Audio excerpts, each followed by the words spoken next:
오늘 말씀의 제목은 부활의 첫 열매, 부활의 소망입니다. 한국의 남자들은 군대 이야기를 참 많이 한다는 핀잔을 듣습니다. 그럼에도 많은 군필자들은 군대 이야기를 합니다.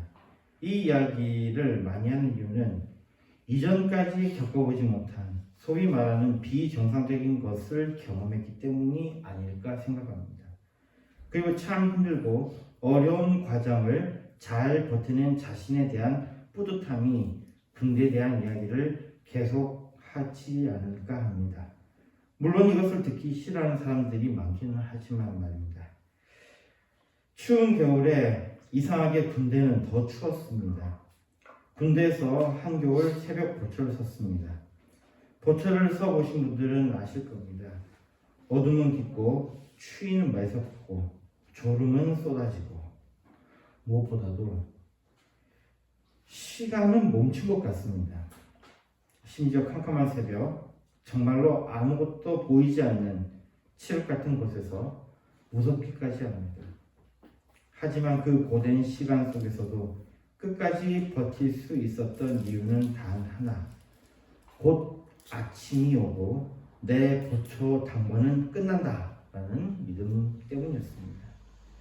시편 130편 6절에 보면요.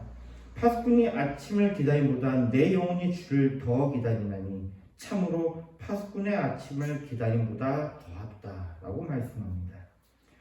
새벽을 기다리던 보초병 같이 우리는 우리를 구원하시는 주님을 간절히 원합니다. 주님의 구원, 그리고 그 구원의 중심에는 예수 그리스도의 죽으심으로 인한 속죄와 예수 그리스도의 부활이 있습니다.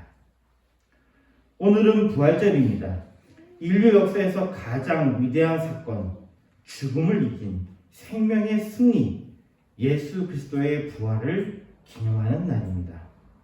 기독교의 중심에는 그리스도의 십자가와 부활이 있습니다. 십자가는 죄를 대속하는 사랑의 절정이고 부활은 그 사랑이 죽음을 이겼다는 확실한 증거입니다. 또한 그 부활은 우리 죄가 사함받는다는 가장 확실한 증거이기도 합니다. 오늘 부활절을 맞이하여 부활의 첫 열매가 되신 그리스도와 함께 우리 죄의 사함에 대한 믿음과 궁극적인 구원에 대한 말씀을 나누려고 합니다. 첫 번째로 나눌 것은 첫 열매가 되신 그리스도입니다. 오늘 본문 말씀 고린도전서 15장 20절에는 예수님의 부활을 첫 열매라고 말씀합니다. 이스라엘의 초실절에는 첫 수확을 하나님께 바칩니다. 이것은 앞으로도 열매가 계속 맺힐 것이라고 믿는 믿음의 행위입니다.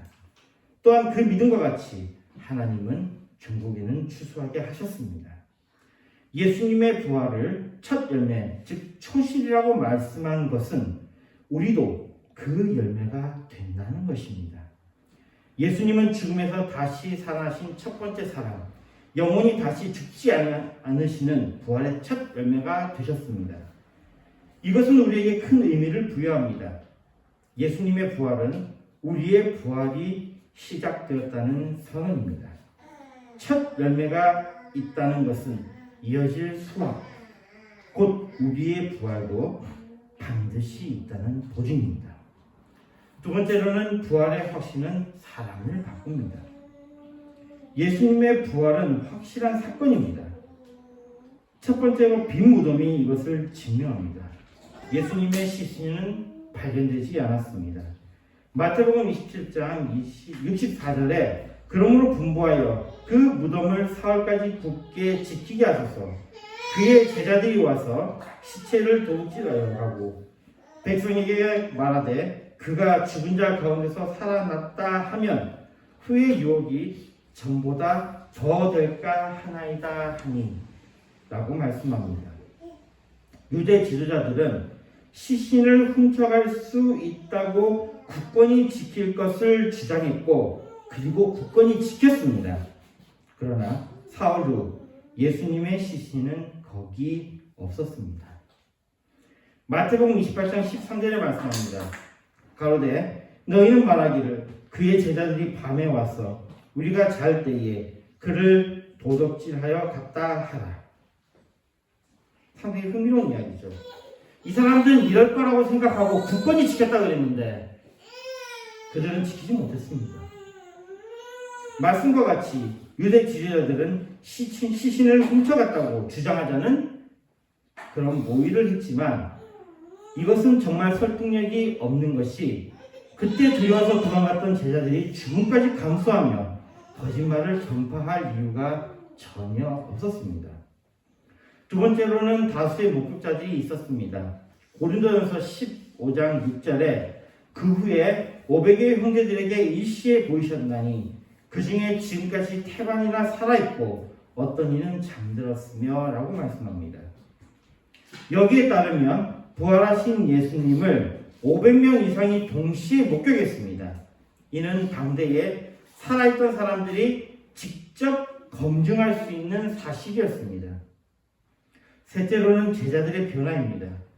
예수님이 잡히실 때 두려움에 떨던 제자들이 담대하게 예수님의 부활을 전파했다는 것은 그들이 목격하고 체험하지 않았다면 일어날 수 없는 일입니다. 그리고 그들의 대부분은 순교했는데 죽음도 두려워하지 않았다는 것은 그들은 부활을 보았기 때문이라는 것이 설득력을 가집니다. 네 번째로는 초대교회의 형성이 그것을 증거합니다. 부활이 거짓이거나 환상이었다면 유대교 사회 안에서 새로운 종교가 급속히 확산될 수 없었을 것입니다. 심지어 극심한 박해와 죽음의 위협 속에서 부활을 목격하지 않았다면 담대하게 그 세력이 커져 나가는 것은 사실상 불가능했을 것입니다. 그 부활의 소망은 단지 예수님의 부활 사건인 과거의 이야기로 이후에 우리의 부활, 미래의 이야기로 끝나지 않습니다. 이것은 지금 이 세상을 살아가는, 현재를 살아가는 우리에게 큰 힘이 됩니다. 세 번째로 우리가 볼 것은 우리에게 주어진 부활의 소망에 관한 것입니다. 예수님의 부활은 단지 한 사람의 특별한 사건이 아닙니다. 그 부활은 우리 모두의 부활을 보장하는 소망입니다. 마태복음 4장 17절에 이때부터 예수께서 비로소 전파하여 가라사대 회개하라 천국이 가까웠느니라 하시더라 라고 말씀합니다. 예수님의 처음 복음은 바로 회개입니다. 이 부활이 가지는 가장 중요한 의미는 우리가 죄인이라는 것, 그래서 우리는 죽을 수밖에 없다는 것에서 우리가 소망이 있다는 선포입니다. 주님은 우리에게 회개를 전하셨습니다. 주님의 그 복음의 결과를 가장 명확하게 보여주는 것이 바로 주님의 부활입니다. 로마서 8장 11절에 예수를 죽은 자 가운데서 살리신 이의 영이 너희 안에 거하시면 그리스도 예수를 죽은 자 가운데서 살리신 이가 너희 안에 거하시는 그의 영으로 말미암아 너의 죽을 몸도 살리시리라 라고 말씀합니다. 우리가 회개할 때 우리가 용서받는다는 것의 가장 확실한 증거는 우리가 죽음을 이기는 것입니다. 우리가 생명을 얻는 것입니다. 주님의 부활은 우리가 용서받을 수 있다는 가장 강력한 증거입니다. 우리가 회개할 때 우리 죄가 사함을 받을 수 있다는 소망의 복음입니다. 주님의 회개의 선포는 주님의 부활로의 초대입니다. 그래서 부활은 죽음 이후의 생명만이 아닙니다. 그 부활의 능력은 지금도 우리 안에서 살아 역사하는 것입니다. 부활의 소망은 좌절하는 자에게 새 희망을, 죄에 묶인 자에게 자유를, 두려움에 떠는 자에게 용기를, 세상 속에서 무너진 자에게 새 삶의 시작을 주십니다. 말씀 읽겠습니다.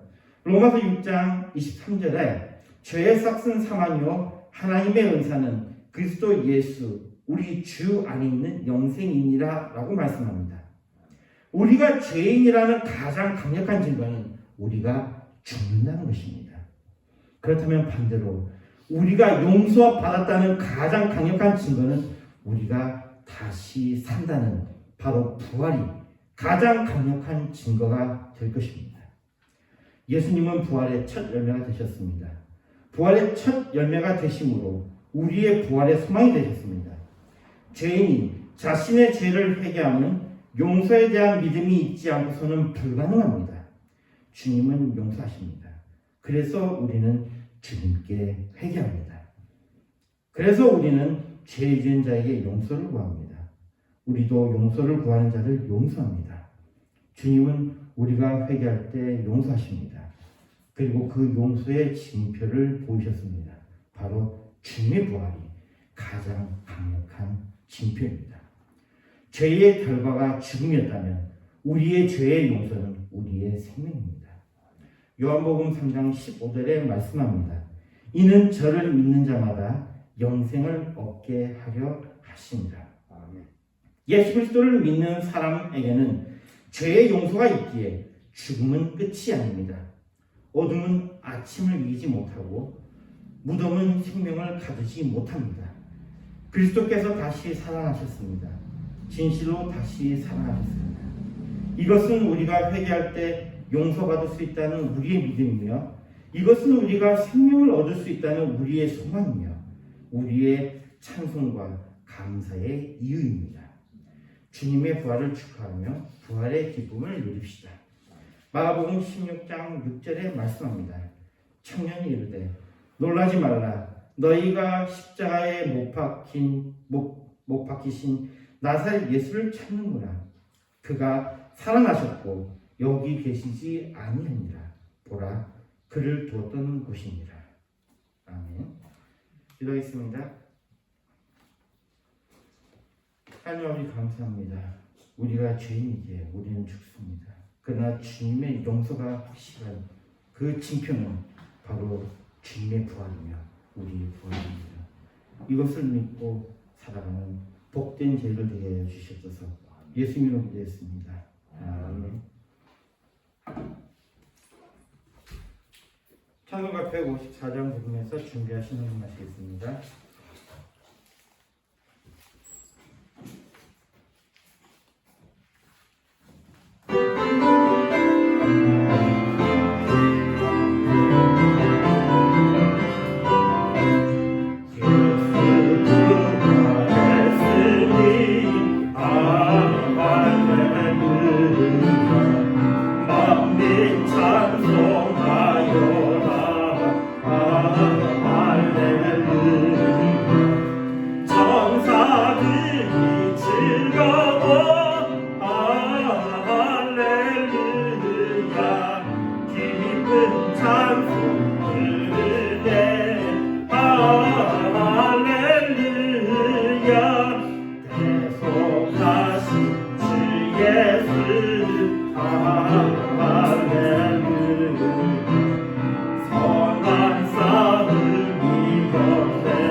기도하겠습니다.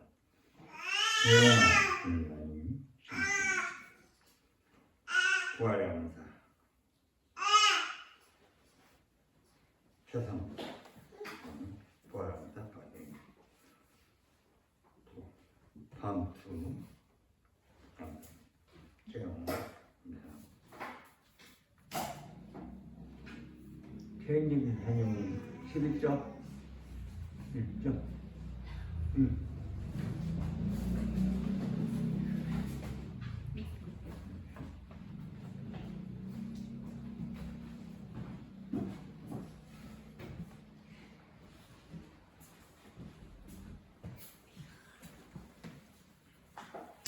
태인님 사장님 감사합니다. 태인님 사장님 11점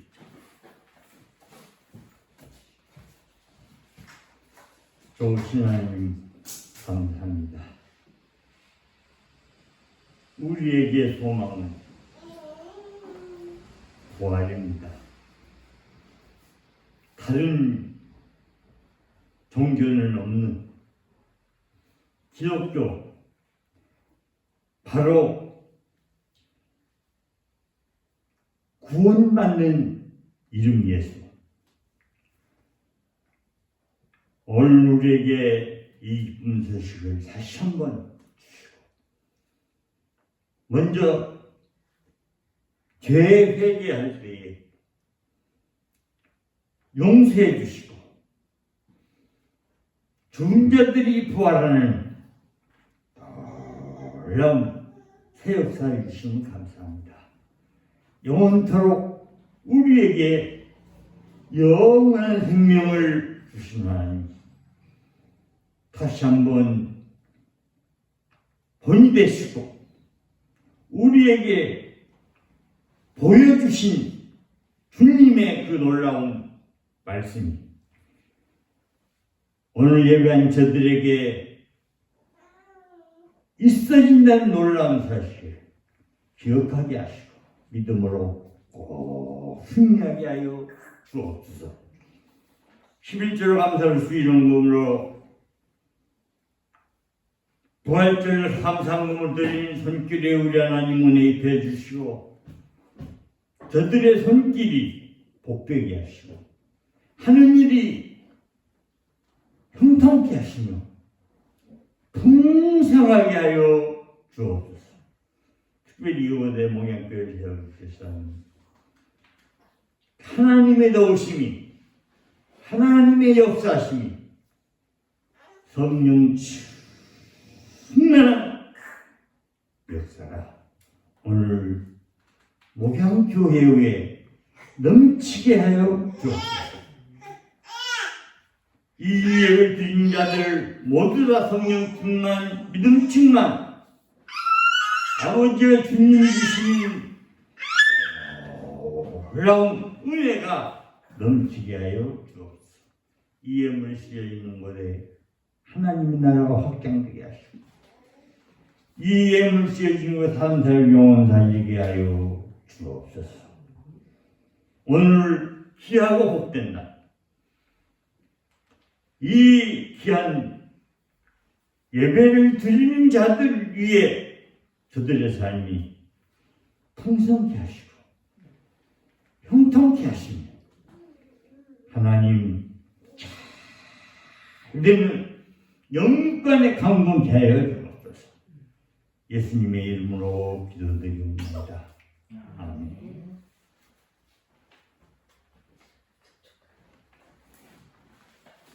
찬송가 3장입니다.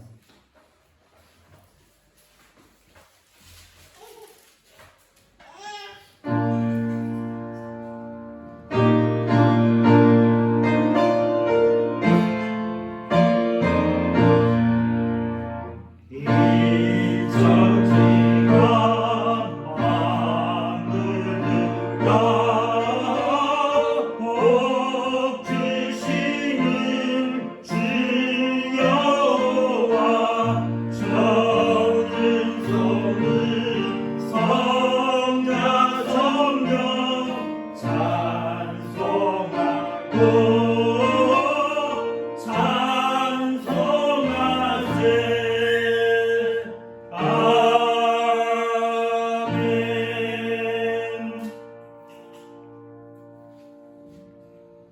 우리 우주 예수 그리스도의 은혜와 그 크신 하나님의 사랑과 성령님의 역사심이 부활의 예수를 믿는 모든 성도들 머리 위에, 특별히 목양때 사랑하는 성도들 머리 위에와 가정 위에 하는 일을 위해 전 세계 예수를 구주로 믿는 모든 자들 머리 위에 가정 위에 하는 일을 앞으로 전도받아서 예수를 구주 믿을 자들 머리 위에 가정 위에 하는 일, 이제부터 영원토록 항상 함께 있을지어다. 아멘.